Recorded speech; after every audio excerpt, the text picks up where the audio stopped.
भवानी शंकरो वंदे श्रद्धा विश्वासरूपिणौ याभ्यां विना न पश्यन्ति सिद्धः स्वान्तः स्थमीश्वरम। हर हर महादेव। भगवत पथ प्रश्नोत्तरी के तीसरे विशेषांक में आप सभी भगवत प्रेमी दर्शकों का हार्दिक स्वागत है। भगवान महादेव जी की कृपा से आप सभी स्वस्थ सकुशल और प्रसन्न होंगे, ऐसा मुझे पूर्ण विश्वास है। आप सभी दर्शक जनों के बहुत से ही प्रश्न आए थे, परंतु सभी प्रश्न ले पाना तो संभव नहीं है। उनमें से ही कुछ महत्वपूर्ण और चुनिंदा प्रश्नों को ही हमने इस कार्यक्रम में शामिल किया है। एक जैसे मिलते जुलते कई प्रश्न थे, तो उनमें से भी मैंने एक ही प्रश्न को चुना है जिसके उत्तर से वो सभी प्रश्नकर्ताओं को लाभ होगा। एक जैसे ही प्रश्न बार बार लेने से समय भी व्यर्थ जाता है और दर्शकों को भी लाभ नहीं हो पाता है। तो प्रश्नों का क्रम हम लोग प्रारंभ करते हैं। इसी क्रम में सबसे पहला प्रश्न जो आया है वो शायद कोई चैनल है इजीली मैनिफेस्ट के नाम से। इनका प्रश्न है, हर हर महादेव, पंडित जी आपको कोटि कोटि प्रणाम। मेरा एक प्रश्न है, कृपया मार्गदर्शन करें। मैं शिव पार्वती जी का नाम जपती हूँ, क्या यह सही है? मतलब इनका प्रश्न है कि ये शिव पार्वती इस तरह से नाम जाप करते हैं, तो ये पूछ रहे हैं कि क्या मैं सही कर रही हूँ अथवा गलत। इनका प्रश्न थोड़ा बड़ा था, मैंने संक्षेप में आप लोगों को बताया है। इनका ये कहना है कि मैं कोई एक नाम नहीं चुन सकती हूँ, मैं दोनों यानी युगल नामों को ही एक साथ जपने में मेरी श्रद्धा है। तो मैं आपको उत्तर दे रहा हूँ, आपने स्वयं ही इसका निर्णय कर दिया है। भाई देखिए, नाम जप में महत्व उसी बात का है कि किस नाम में हमारा मन लग रहा है। जबरदस्ती किसी नाम को नहीं जपा जाता है। जिस नाम में हमारी श्रद्धा बन रही हो, हमारा मन स्वस्फूर्त गति प्राप्त कर रहा हो, उसे बार बार प्रेरित करके न लगाना पड़े, अपने आप ही मन उधर गति करने लग जाए, तो बस समझ जाना चाहिए कि यही मेरी मंजिल है, यही लक्ष्य है। तो इसमें कोई प्रकार का आप शंका न रखें। आप शिव पार्वती जी का नाम जपते हैं, युगल रूप से जप सकते हैं। आप खाली शिव शिव जपेंगे तो भी आप जप सकते हैं। ये ना सोचें कि शिव शिव जप रहा हूं तो उसमें पार्वती शब्द नहीं आ रहा। अरे भाई, शिव संपूर्ण व्यापक रूप से उसके अर्थ को आप लीजिए। शिव में ही शक्ति समाहित है, वो अलग से थोड़ी है कहीं। अगला प्रश्न आया है लोपामुद्रा भट्टाचार्य जी का। इनका प्रश्न है, पारद शिवलिंग के विषय में बताएं।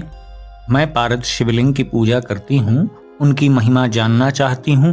अगर पूजा करते समय किसी भक्त को ज्योति दिखाई दे तो क्या करना चाहिए, कृपया मार्गदर्शन करें। तो देखिए, पारद शिवलिंग जो है, जिसे पारे का शिवलिंग भी कहा जाता है, उसकी बहुत ही महिमा है। यदि आप प्रतिदिन उनका पूजन अर्चन करते हैं तो बहुत ही अच्छा है। इससे मेनली लोग मनोकामना पूर्ण करने के उद्देश्य से ही पारद शिवलिंग का पूजन अर्चन करते हैं।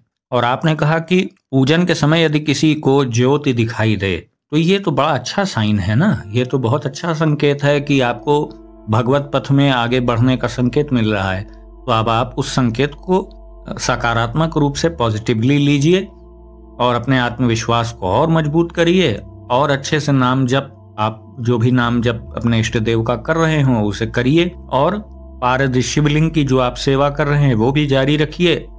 ऐसे ही क्रमशः आपको समय समय पे एक अलग अलग अनुभव, जैसे ही आप अलग अलग स्तरों पे पहुंचते जाएंगे, अलग अलग अनुभव आपको होते जाएंगे। बस ध्यान इतना ही रखिए कि अपने इस अनुभव को अपने गुरुजन के अतिरिक्त आप किसी से शेयर न करें, वरना ये अनुभव एक बार बंद हो जाता है तो फिर दोबारा इन्हें प्रारंभ करना बहुत ही कठिन होता है। तो इसलिए मेरा आपको बस यही मार्गदर्शन है कि आप अपनी जो भी सेवा आप कर रहे हैं उसे निरंतर जारी रखिए और अपने आप को अधिक से अधिक नाम जाप की ओर प्रेरित करिए। अगला प्रश्न आया है प्रिया सिंह जी का। इन्होंने पूछा है, प्लीज मेरा क्वेश्चन लीजिएगा। मैं पहले 4 बजे उठ जाया करती थी, 2 साल ही ऐसा कर पाई, लेकिन अब हमसे नहीं हो पा रहा है। ऐसा क्यों? क्या पहले का पाप मेरे बीच आ रहा है, जैसा कि पहले आपने बोला था? प्लीज रिप्लाई कीजिए। प्रिया जी, इसका जवाब यह है कि जब कोई व्यक्ति अच्छे से पूजा पाठ करते करते अचानक से उसकी गति बदल जाए या उसकी दिशा बदल जाती है, या जितनी तत्परता से, जितने समर्पित भाव से वो पहले पूजा करता था, अब नहीं कर पा रहा है, तो निश्चित रूप से उसके पीछे गंभीर कारण होता है। या तो हो सकता है कि आपकी चित्त वृत्ति बदलने लगी हो।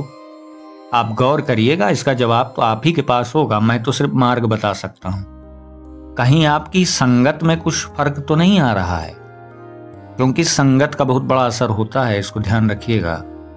जब द्रवें दीन दयाल राघव साधु संगति पाइए, ऐसा कहा गया है। जब ईश्वर की कृपा होती है तो अच्छे लोगों का संग मिलता है, लेकिन जब हमारे बुरे कर्म प्रभाव देने लगते हैं तो बुरा संग मिलने लगता है, क्योंकि हमें बुरे मार्ग पे ले जाना है ना कर्म फल के अनुसार, तो हमें ऐसे संग में डाल दिया जाता है। हमारे कर्म जो पीछे के हैं वही इसके लिए जिम्मेदार होते हैं। लेकिन कर्म है, कर्म का फल है, प्रारब्ध है, तो वो कोई देवता थोड़ी है कि आपके ऊपर आके आप पे नियंत्रण कर लेगा, आपकी इच्छा शक्ति को ही दबा देगा। आप अपनी इच्छा शक्ति को मजबूत करिए, इन परिस्थितियों को पछाड़ के आगे निकल जाइए। अगर आप आगे नहीं निकल पा रहे हैं, यानी आपका मन संकल्प शक्ति लेने में कमजोरी दिखा रहा है, तो यानी आपका पीछे का कर्म हावी हो रहा है। तो यही तो द्वंद्व है ना। अब आप कर्म के फल जो आपके ऊपर आने हैं उसे मंत्र या नाम की शक्ति से आप हरा दीजिए, या वो आपको हरा देगा।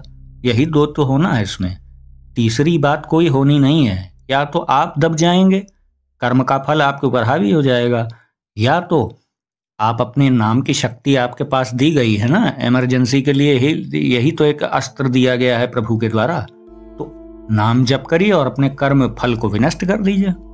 अगला प्रश्न आया है कविता मान जी का। इन्होंने पूछा है, गुरुजी नमस्ते, मेरा सवाल यह है कि मुझे पूजा करने का टाइम कभी सुबह मिलता है, कभी दोपहर में मिलता है, तो क्या दोपहर में की गई पूजा बेकार रहती है? कहते हैं 12 बजे का टाइम अभिजित मुहूर्त का रहता है, क्या उस समय की पूजा शुभ मानी जाती है? कृपया मुझे इस प्रश्न का उत्तर दीजिए। कविता जी, इसका उत्तर बड़ा ही सीधा सुलझा हुआ है। देखिए, पूजा पाठ में समय का महत्व होता है, निश्चित रूप से समय का महत्व होता ही है। आपको कोई 2 बजे लंच देता है तो आपकी अपेक्षा रहती है ना कि मुझे 2 बजे लंच मिलेगा।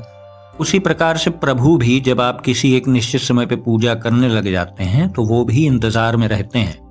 हालांकि उन्हें कोई गर्ज नहीं है कि आप पूजा करें ना करें, उनके पास करोड़ों लोग हैं उनकी पूजा करने वाले, लेकिन चूंकि आप उन्हें अपना स्वामी, अपना पिता या जिस भाव से भी मानते हो, तो उस उतने ही मात्रा में, जितनी मात्रा में आप उन्हें अपना भाव समर्पित कर रहे हैं, उससे ना 1 पॉइंट कम ना 1 पॉइंट अधिक, उतनी ही मात्रा में वो भी आपसे अपना भाव लगाए बैठे हैं। तो उन्हें भी आस रहती है ना कि भाई 6 बजे सुबह इसके पूजा का टाइम है, तो वो वेट करते हैं, पक्का करते हैं वेट। लेकिन आप किसी कारणवश अनावश्यक रूप से आलस्य प्रमाद की वजह से आपसे ऐसा हो जा रहा है तो बड़ा निंदनीय है, इसको सुधार लीजिए आप। और यदि किसी विशेष परिस्थिति के कारण कि आपका गृहस्थ जीवन में ऐसी कुछ व्यवस्थाएं हैं जिसको निपटाने के लिए आप कभी सुबह कर पा रहे हैं, कभी शाम को कर पा रहे हैं, अगर ऐसा ना करें तो बच्चे या परिवार के लोग नाराज हो जाएं, ऐसी स्थिति आ रही है, तो आप जो कर रहे हैं सही कर रहे हैं। जब आपको समय मिले तब पूजन करिए, क्योंकि प्रथम जिम्मेदारी घर के परिजनों की होती है।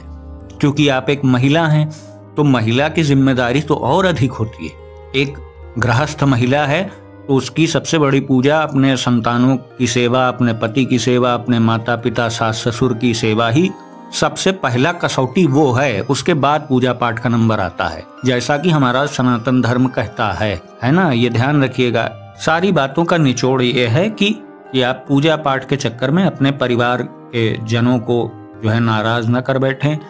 अपने घर के पहले दायित्वों को पूरा करिए, फिर पूजा पाठ में अधिक समय दीजिए। क्योंकि ये बहुत ध्यान रखना चाहिए, मैं ये सभी दर्शकों के लिए बात कह रहा हूं कि आप निवृत्ति मार्ग में नहीं हैं, आप प्रवृत्ति मार्ग में हैं। यदि आप गृहस्थ धर्म को अपना चुके हैं, आप के पति या पत्नी हैं, बच्चे हैं, आप गृहस्थ धर्म में हैं, तो आप प्रवृत्ति मार्ग में चल रहे हैं, तो आप प्रवृत्ति मार्ग के नियम को अपनाइए। बार बार साधु संत और सन्यासी बनने का प्रयास न करिए, वो निवृत्ति मार्ग होता है ना। उसमें सब कुछ त्याग करके प्रभु को पाया जाता है निवृत्ति मार्ग में। और गृहस्थ मार्ग जिसे प्रवृत्ति मार्ग कहा जाता है, इसमें सब कुछ हासिल करके प्रभु को पाया जाता है।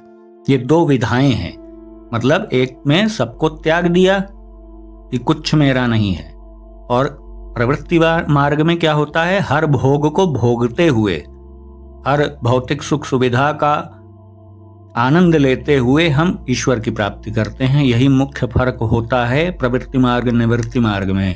तो आप गृहस्थ धर्म में हैं तो आपको ये अच्छे से पता होना चाहिए कि गृहस्थ धर्म का जो प्रथम धर्म है, हमें उस पे पहली कसौटी वही है। क्योंकि आप बहुत नियमित पूजा पाठ करते हो और आपके बच्चे पढ़ाई पे ध्यान नहीं दे रहे हैं, उनको सही से आप उनका भरण पोषण नहीं कर पा रहे हैं, पति की सेवा नहीं, माता पिता की सेवा नहीं कर पा रहे हैं, तो वो पूजा आपकी बहुत प्रशंसनीय नहीं मानी जाएगी। और आपने एक बात और कही कि 12 बजे दोपहर में अभिजित मुहूर्त रहता है, तो ऐसा प्रतिदिन थोड़ी होता है कि प्रतिदिन एक ही निश्चित समय पे वो मुहूर्त रहेगा। भाई देखिए, टोटल 27 नक्षत्र होते हैं, तो अभिजित मुहूर्त, अभिजित नक्षत्र का जो समय है वो रोज दोपहर में 12 बजे नहीं होता है। अगला प्रश्न आया है ऋषि ठाकुर जी का। इन्होंने पूछा है, प्रणाम गुरुदेव, गुरुदेव मैं दीक्षित नहीं हूं, क्या मैं महाकाल महाकाल नाम का जाप कर सकता हूं? तो ऋषि जी बिल्कुल, आप यदि आपने दीक्षा नहीं ली है तो नाम जाप करने में कोई व्यवधान नहीं है। आप जो भी नाम आपको पसंद हो प्रभु का, जो भी आपके इष्ट देव हो, आप उनके नाम को निरंतर आप जप कर सकते हैं, दिन रात चलते फिरते, उठते बैठते, खाते पीते। बस यही है कि आपने कहा कि महाकाल महाकाल नाम का जाप आप करना चाह रहे हैं, तो यदि आपको बहुत प्रिय है, बहुत आपकी रुचि बनती है महाकाल नाम में, तो आप अवश्य करें। लेकिन किसी की देखी देखा या किसी भावावेश में आके निर्णय ले रहे हो तो थोड़ा सा संभल जाइएगा।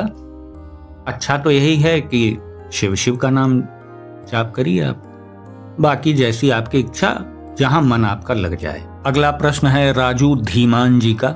इन्होंने पूछा है, प्रणाम गुरुजी, क्या हम ओम का जाप कर सकते हैं? कृपया मार्गदर्शन करें, हर हर महादेव। राजू जी, बहुत स्पष्ट रूप से मैं आपको बता दूं कि देखिए, प्रणव अर्थात ओम का जाप या किसी मंत्र का जाप तभी हमें करना चाहिए जब हमें गुरुजन से वो प्राप्त हुआ हो, गुरु दीक्षा के तहत हमें मिला हो। मंत्रों में और प्रणव के साथ अपना मन मर्जी नहीं चलाया जाता है। आपको मन हुआ कि बस ये जप लें तो जपना नहीं शुरू कर देना चाहिए। ऐसा कुछ कारण होगा तभी तो ऐसा कहा जा रहा है ना। नाम जाप में तो आपको नहीं कहा कि आप जो मन आए, जिसका मन नाम पसंद आए आप जपना शुरू कर दीजिए, चाहे जिस परिस्थिति में रहिए, कोई अवरोध नहीं है।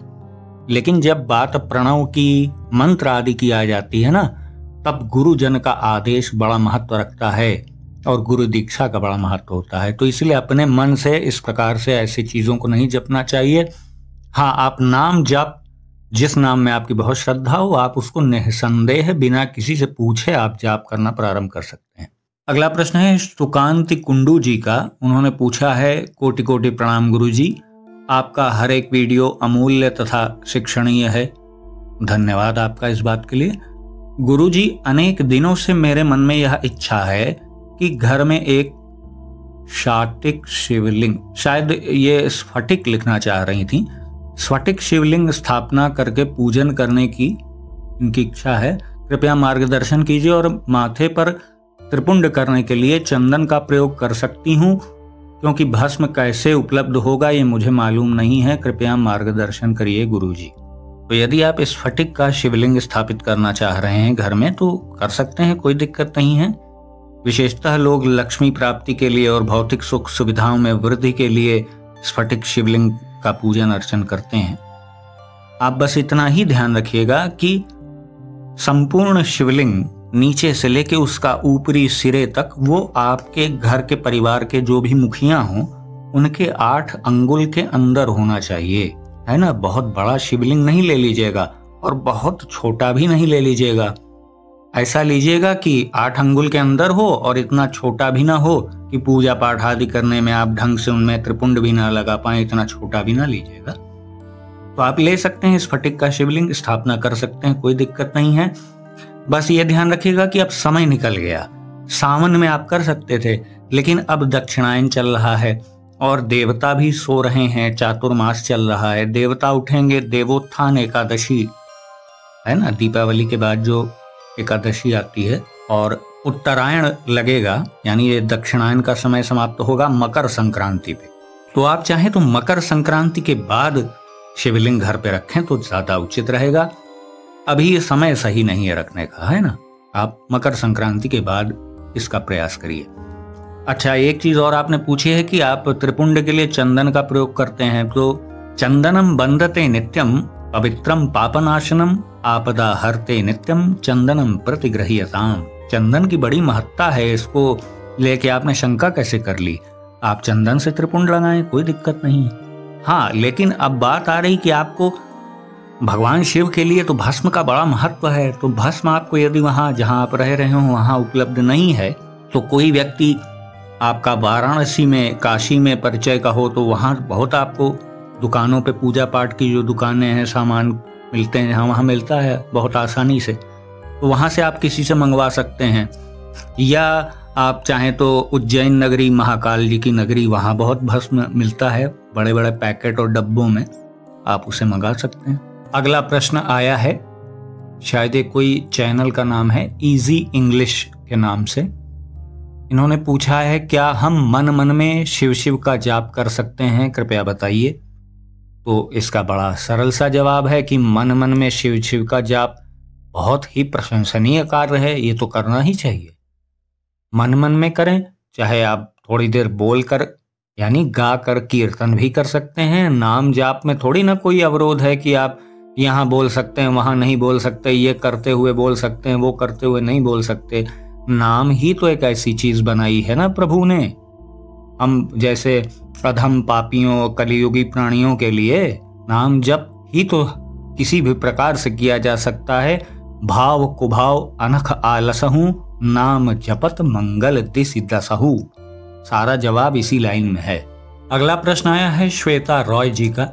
इन्होंने पूछा है, महिलाएं 21 दिन की शिव साधना कैसे करें, पंचाक्षरी मंत्र का, और ये भी बताएं नियम, विधि, तिथि और जाप कितना करें कि 1.25 लाख जाप हो जाए, यानी 21 दिन में इनका 1.25 लाख जाप हो जाए। ये सब कुछ ये जानना चाह रहे हैं। श्वेता जी, सबसे पहले तो ये क्लियर कर लीजिए कि 1.25 लाख जाप या 1.25 लक्ष जाप किसे कहते हैं। देखिए, 1.25 लाख का मतलब तो 1,25,000 होता है, लेकिन मंत्र जाप के क्षेत्र में 1.25 लक्ष का मतलब होता है 1,37,500, यानी 1,37,500 मंत्र जो होते हैं या नाम होते हैं, इन्हें 1.25 लाख माना जाता है। उसका कारण क्या है? 1.25 लाख 1,25,000 ही होता है, लेकिन उसके दशांश यानी 10% का हमें हवन करना होता है। तो हवन की मात्रा बहुत अधिक हो जाती है, तो उसे स्किप करने के लिए हम लोग क्या करते हैं, 1.25 लक्ष में उसके 10% का जाप और कर दिया जाता है। तो उसमें आप जोड़ लीजिए, लगभग 12,500 और जाप होंगे ना। तो उस दशांश को उसमें जोड़ करके पूरा जाप 1,37,500 मंत्रों या नामों का होगा, तब उसे 1.25 लक्ष जाप कहा जाएगा। अगर 1,25,000 ही जाप आप करेंगे तो फिर उसके दशांश का हवन करने की बाध्यता आपके ऊपर बनी रहेगी। यदि आप 1,37,500 मंत्र या नाम जाप कर लेते हैं, तब आपका 1.25 लक्ष जाप पूर्ण माना जाएगा और हवन में आपकी कोई बाध्यता नहीं रहेगी। आप 108 आहुति, 121 आहुति, 51 आहुति, 21 आहुति कुछ भी दे सकते हैं, लेकिन फिर भी 51 आहुति से कम क्या देना चाहिए। तो आखिरी दिन 21वें दिन आपको हवन के द्वारा वो 21 दिन की साधना को पूर्ण कर देना चाहिए। और साथ ही आप ये भी ध्यान रखें कि आप महिला हैं तो आपको प्रणव का यानी ओम का प्रयोग नहीं करना होगा मंत्र में। और यदि आप प्रतिदिन 7,000 मंत्रों का जाप करेंगे तो 21 दिन में बहुत आसानी से आपका 1,37,500 जाप हो जाएगा। और आपने ये भी पूछा है कि नियम, विधि और तिथि आदि बताएं। तो देखिए, यस्मिन कस्मिन दिवसे भक्ति श्रद्धा समन्विता, जिस दिन भक्ति श्रद्धा आपके मन में उपज जाए वही सबसे बड़ा मुहूर्त है। देखिए, कोई मूर्ति स्थापना करना, भूमि पूजन करना, गृह प्रवेश करना, इन सब में मुहूर्त देखा जाता है। देवता की प्रतिमा स्थापना हो, कोई मंदिर की स्थापना हो, कोई किसी चीज का लोकार्पण, अनावरण आदि हो, है ना। नाम जाप, मंत्र जाप में ये सब नहीं सोचा जाता। आप स्वकल्याणार्थ अपने कल्याण के लिए जो जाप करना चाह रहे हैं उसमें कुछ भी पूछने सोचने की जरूरत नहीं है। जिस दिन आप वो कार्य शुरू कर देंगे वही आपके लिए सबसे अच्छा मुहूर्त रहेगा। फिर भी प्रयास करके किसी प्रदोष के दिन या सोमवार के दिन से इसको प्रारंभ करने की आप कोशिश करें। बाकी इसमें ऐसा कोई नियम ऐसा नहीं है। बस 21 दिन बहुत पवित्रता का पालन करिए, खान पान अच्छा रखिए, अच्छी संगति रखिए, अपना आचरण पवित्र रखिए। दिन भर आप ऐसे चीजों में अपने को उलझा के रखें जिससे आप अपने इष्ट देव के आसपास ही आपकी चित्तवृत्ति घूमती रहे। सबसे बड़ा नियम यही है। बाकी नियम के नाम पे लोग ढकोसले करते रहते हैं, वो सब मैं ना बताता हूँ ना मुझे समझ में आता है। आपका 21 दिन ये जिम्मेदारी होनी चाहिए कि मेरी चित्तवृत्ति इष्ट देव के अतिरिक्त कहीं ना जाए। और अगर चित्तवृत्ति कहीं और जा रही है तो आप कुछ भी कर लीजिए, कैलाश पर्वत पे बैठ जाइए जाके, कोई सिद्धि नहीं मिलनी है, सिर्फ समय नष्ट होना है। अगला प्रश्न आया है उषा नायर जी का। इन्होंने पूछा है, यदि स्वप्न में पंचाक्षरी मंत्र का जाप करो, ऐसा स्वप्न देखा हो और गुरु ना बनाया हो तो क्या करना चाहिए, कृपया बताइए। हर हर महादेव। उषा जी, इसका बड़ा सीधा सा आंसर है कि आपको यदि स्वप्न में स्पष्ट रूप से पंचाक्षरी मंत्र सुनाई दिया है या किसी गण विशेष ने या देवता विशेष ने आपको वो मंत्र स्वप्न में प्रदान किया है और आपको बहुत अच्छे से वो स्वप्न याद है ना, कोई धूमिल धुंधला याददाश्त की मैं बात नहीं कर रहा हूं, एकदम स्पष्ट अगर आपको वो याद है तो निश्चित रूप से आपको स्वप्न में वो मंत्र ईश्वर की ओर से दिया गया है। ऐसी परिस्थिति में आपको गुरु बनाने की बाध्यता नहीं है। आप महादेव जी को ही अपना गुरु मान सकते हैं और अगर वो आगे उचित समझेंगे तो कोई प्रत्यक्ष गुरु से आपको मिलवा देंगे। आप निसंकोच होकर के जो स्वप्न में मंत्र आपको मिला है आप उसे जप सकते हैं, कोई इसमें बाध्यता नहीं है। अगला प्रश्न आया है अलका सिंह जी का। उन्होंने पूछा है, इनका प्रश्न थोड़ा बड़ा है, इनके पूछने का जो आशय है वो मैं बता रहा हूँ। मुझे किसी साधिका ने बोला है, इनकी कोई मित्र है, उसने बताया कि 21 दिन में 1.25 लाख मंत्र जाप करना है, पर मुझसे रोज लगभग 1 घंटा ही जाप हो पाता है। मेरा कोई गुरु भी नहीं है, तो क्या वह मंत्र जाप मुझे करना चाहिए? ये षडाक्षरी मंत्र की ये बात कर रही हैं, यानी नमः शिवाय तो पंचाक्षरी होता है, ये प्रणव के साथ ओम लगा करके नमः शिवाय का जाप करना चाहती हैं। अलका जी, आपने स्वयं ही कहा कि आपका कोई गुरु नहीं है, तो ये तो आपको पता ही होगा कि जब गुरु नहीं है तो ऐसी परिस्थिति में हमें सिर्फ नाम जाप का अधिकार होता है। और आप वैसे भी षडाक्षरी मंत्र की बात कर रही हैं जो कि महिलाओं के लिए उचित ही नहीं है। महिलाओं के लिए कभी षडाक्षरी मंत्र का आदेश थोड़ी किया गया है। और आपका गुरु भी नहीं है तो आप किस भाव में आकर के आप ऐसा कर रही हैं? यदि आप इसे कर रहे हो तो कृपया बंद कर दें। आप उसकी बजाय आप जो भी इष्ट देव में आपका मन लगता हो, है ना, भगवान शिव में, राम में, कृष्ण में, कहीं भी आप उनके नाम का जाप प्रारंभ कर दीजिए। जब आपका नाम जाप सफल होने लगेगा तो स्वतः ही आपकी भेंट किसी प्रत्यक्ष गुरु से हो जाएगी। आपको गुरु ढूंढना नहीं पड़ेगा, वो मिल जाएंगे स्वतः ही।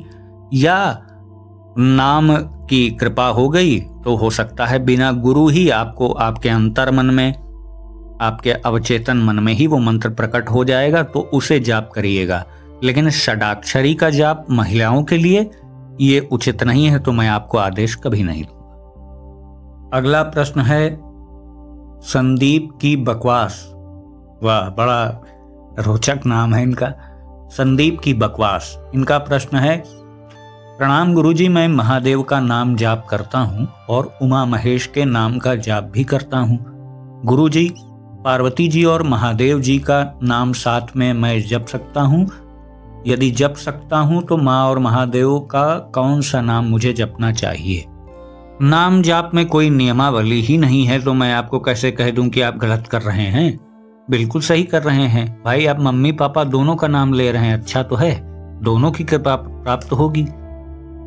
खाली अब आप उमा महेश जप रहे हैं, अब मैं आपको टोक के कह दूं कि नहीं भैया सिर्फ महेश जपो, तो माता पार्वती मेरे ऊपर नाराज हो जाएंगी। तो इसलिए आप जो जप रहे हैं बिल्कुल निसंकोच होके, बिना संदेह के आप उसे जपते रहें।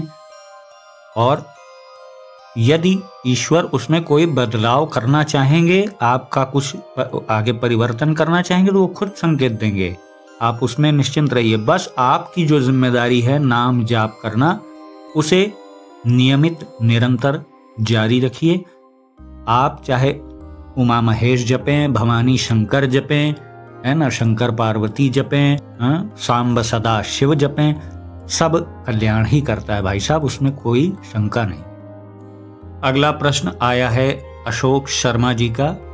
इन्होंने पूछा है, जय श्री राम गुरुजी, मैं राम नाम का जाप करता हूँ, पर सुबह और शाम राम नाम जाप के साथ गायत्री मंत्र और 12 मंत्र का भी जाप करता हूँ, ये सही है क्या? कृपया मेरा मार्गदर्शन करें। अशोक जी, राम नाम का जाप तो बहुत ही प्रशंसनीय बात है। आप इसमें तो आप बिल्कुल ही शंका न करें, आप सुबह शाम दिन रात चाहे जब आप करें। लेकिन जो आपने मंत्र जाप की बात की, गायत्री मंत्र या 12 मंत्र आदि, तो ये जान लीजिए कि मंत्र गुरुजन के आदेश पे ही जपा जाता है। यदि आपको गुरु मंत्र के रूप में वो मंत्र मिला है तो आप निसंदेह आप उसे जप सकते हैं। अपनी इच्छा से आप जप रहे हों तो मैं कहूँगा कृपया अपनी ऊर्जा को राम नाम में ही लगाएं, तो शायद कुछ परिणाम निकल आएगा। ऐसे आपकी ऊर्जा अलग अलग देवता विशेष में बिखरती रहेगी, उसका कोई लाभ नहीं होगा, सिर्फ समय नष्ट होगा। अगला प्रश्न आया है भारत हिंदुस्तान के नाम से। इन्होंने पूछा है, मैं मेरे लाइफ में सीरियस हूँ, इसलिए मैं मुक्ति मोक्ष के विषय में जानना चाहता हूँ और इस मनुष्य देह और जीवन को सफल बनाना चाहता हूँ। क्या शिव महादेव के नाम जाप से मुक्ति प्राप्त हो सकती है क्या? देखिए, आपके प्रश्न से लग रहा है कि आप बहुत ही मुमुक्षु हैं मोक्ष के लिए और आपकी बहुत जिज्ञासा है मोक्ष और मुक्ति आदि के विषय में जानकारी के लिए। तो मैं आपको बता दे रहा हूँ, मोक्ष मूलम गुरु कृपा। तो यदि आपके कोई गुरु मार्गदर्शक नहीं हो, मैं आपको सब बातों का निचोड़ बता रहा हूँ, तो आपको एक अच्छा सा गुरु धारण कर लेना चाहिए जो बहुत सुयोग्य हो और आपके इष्ट देवता से ही वो भी संबंधित हों। तो आप सबसे पहले आप एक गुरु का वर्ण करिए। मोक्ष मूलम गुरु कृपा। गुरु की कृपा के बगैर मोक्ष के मार्ग में बढ़ने का प्रश्न ही नहीं होता है। अगला प्रश्न आया है बायो अध्यापक के नाम से। इन्होंने पूछा है, प्रणाम गुरुजी, मेरे इष्ट श्री राधा कृष्ण हैं, उनका नाम जाप करती हूँ, पर जब भी श्री रामचरितमानस का पाठ करती हूँ या कथा सुनती हूँ तो चित्त श्री राम जी में खींचने लगता है। मैं अपने इष्ट की उपासना में ही दृढ़ रह सकूं, भटकूं ना, इसके लिए क्या करूं? कृपया मार्गदर्शन करें। तो देखिए, इसका बड़ा सरल सा जवाब है, सिया राम मैं सब जग जानी, करहूं प्रणाम जोर जुग पानी। यदि आपकी अधिक श्रद्धा श्री राधा कृष्ण जी में है तो आप यही भाव सब में दृढ़ करना शुरू कर दीजिए। राधा कृष्ण ही जी तो सब में प्रकाशित हो रहे हैं ना, है ना। चराचर जग ईश बसहि सर्वत्र समाना। अब ईश आपके लिए राधा कृष्ण हैं, किसी के लिए सीताराम जी हैं, किसी के लिए शिव पार्वती जी हैं। तो इसमें आप बिल्कुल शंका न करें, सबको प्रणाम करें, सबका सम्मान करें, सबका चिंतन भी करें, लेकिन अच्छे से मन को यह समझा दीजिए कि मेरा लेना देना श्री राधा कृष्ण जी से है। मुझे कुछ भी याचना करनी है या धन्यवाद हमें किसी चीज का देना है तो वो राधा कृष्ण जी को देना है। बाकी जयकार तो हमें सबकी करनी है, लेकिन हमें एहसान मानना है राधा कृष्ण जी का। जब भी हम कृतज्ञता प्रकट करें कि हमारे जीवन में जो भी है सब प्रभु की कृपा है, तो वहां पे ये भाव सूक्ष्म रूप से राधा कृष्ण जी की ओर होना चाहिए। लेकिन इसका ये कतई मतलब नहीं कि अन्य देवी देवताओं का आप तिरस्कार करें, उनका भी यथोचित सम्मान होना चाहिए। तो आप श्री राम जी के ओर भी आकर्षित होते हैं तो आपको मन को यह समझाना चाहिए कि राधा कृष्ण जी की ही शक्ति तो उनमें भी है ना, उसी से मैं आकर्षित हो जाती हूँ उनकी तरफ। बस सीधा सा जवाब है, इसमें कोई कंफ्यूजन नहीं। अगला प्रश्न है नीलम नेगी जी का। इन्होंने पूछा है, गुरुजी कोटि कोटि प्रणाम। गुरुजी, मैंने मंत्र दीक्षा नहीं ली है, लेकिन एक बार बहुत साल पहले मुझे किसी संत महात्मा ने पंचाक्षरी मंत्र 11 बार जपने को कहा था। अब मैं ये जाप माला से करने लगी हूँ, शिव जी को ही गुरु मानकर। तो क्या मुझे गुरु दीक्षा लेनी चाहिए? कृपया मार्गदर्शन करें, बड़ी कृपा होगी। नीलम जी, इसमें मैं आपको बता दूं कि आपने ये मंत्र किसी गुरु से ही तो प्राप्त किया है, तो आप इसे निस्संदेह आप जप सकते हैं, लेकिन बस ध्यान ये रखिएगा कि पंचाक्षरी ही जपिएगा, उसमें प्रणव अर्थात ओम लगा करके ना जपिएगा। और आप मन से भगवान महादेव जी को भी गुरु मानते हैं तो ये तो बहुत अच्छी बात है।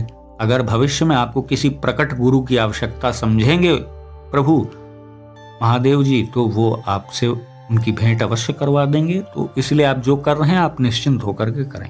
अगला प्रश्न आया है चारू शर्मा जी का। इन्होंने पूछा है, गुरु जी स्त्रियों को नमः शिवाय का जाप करना चाहिए या शिवाय नमः का?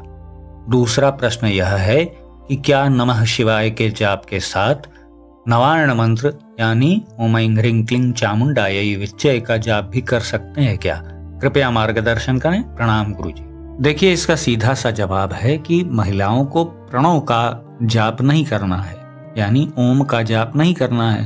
तो आप नमः शिवाय का जाप करिए, शिवाय नमः का भी जाप कर सकते हैं, कोई दिक्कत नहीं है। अब रही बात, आपने ये भी पूछा है कि नवार्ण मंत्र का जप हम कर सकते हैं कि नहीं। तो देखिए, उसमें भी तो प्रणव आता है और तमाम बीजाक्षर भी आते हैं, माता सरस्वती के, माता काली के, माता लक्ष्मी के भी। तो इसका आदेश नहीं है। और यदि आपको किसी गुरुजन से प्राप्त हुआ हो गुरु दीक्षा के तहत, तो भाई आपके गुरु जाने आप जाने, उसमें मैं कुछ नहीं कहूँगा।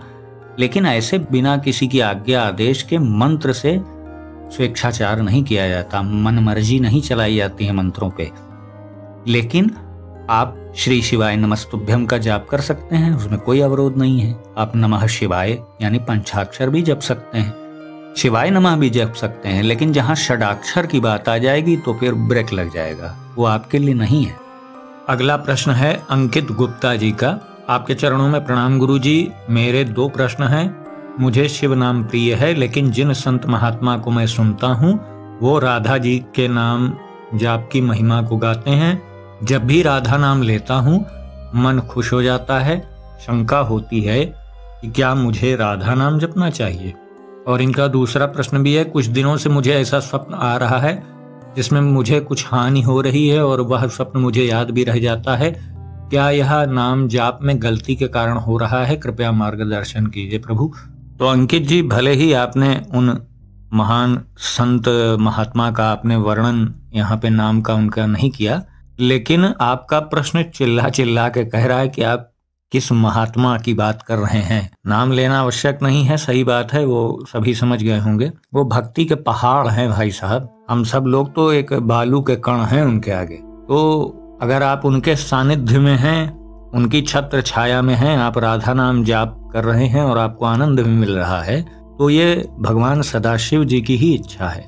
आप जिन महात्मा की बात कर रहे हैं मैं अच्छे से समझ रहा हूँ, वो स्वयं भी तो पहले महादेव के ही शरण में थे। महादेव जी ने ही तो राधा जी से उनका परिचय कराया है, स्वयं ही तो वो स्वीकार करते हैं। तो आप बिल्कुल शंका मत करिए, शिव भक्ति का फल ही है कि नारायण के चरणों में प्रीति हो जाए। तो राधा जी का नाम जाप करना वो कृष्ण जी से पृथक तो है नहीं, तो आप बिल्कुल इसमें सशंकित न हो। और आपने ये जो कहा कि मुझे कुछ ऐसे स्वप्न आ रहे हैं जिसमें हानि हो रही है, तो देखिए कभी कभी कुछ कर्मों को, क्योंकि हमारे पास नाम जाप की शक्ति आ जाती है, तो नाम जाप कई प्रकार से पिछले कर्मों को नष्ट करता है।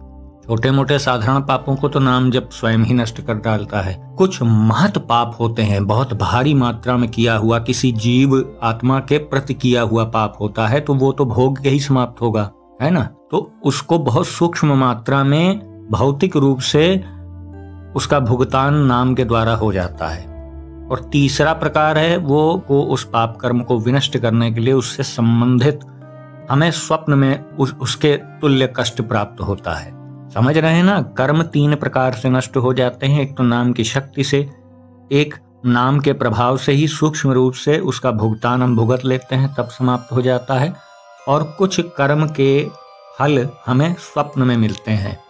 स्वप्न में भी तो जो कष्ट प्राप्त होता है तो वो कष्ट ही तो हमें ही तो मिलता है। वो कर्म के फल के अनुसार ही होता है।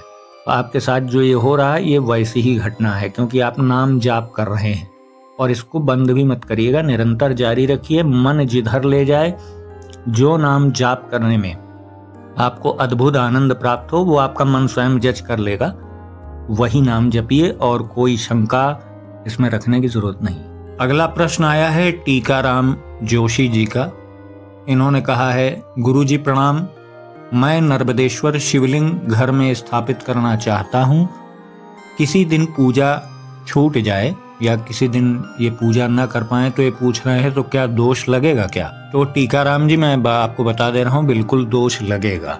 इसलिए लगेगा क्योंकि वो प्रभु आपके भरोसे बैठे हुए हैं। जब आप पूजा न कर पाए, जितने दिन आपका, जैसे आप बता रहे हैं कभी कभी आपका गैप हो जा रहा है, तो उस समय घर का कोई परिवारिक सदस्य आपकी जो आपने गैप किया है उसको पूरा कर दे, कोई अन्य व्यक्ति प्रभु का स्नान पूजन आदि कर दे, तब तो ठीक है।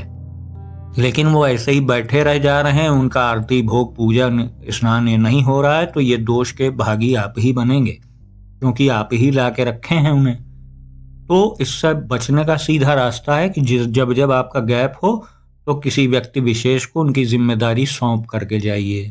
अगला प्रश्न आया है शिखा पाल जी का। हर हर महादेव गुरुजी, मेरे पास माला नहीं है, मैं नाम जाप करती हूँ करमाला से, ये गलत है क्या? प्लीज इसके बारे में बताएं। शिखा जी, करमाला से भी जाप किया जाता है, आप बिल्कुल भी इसमें शंका न करें। खाली माला से ही जाप नहीं होता है।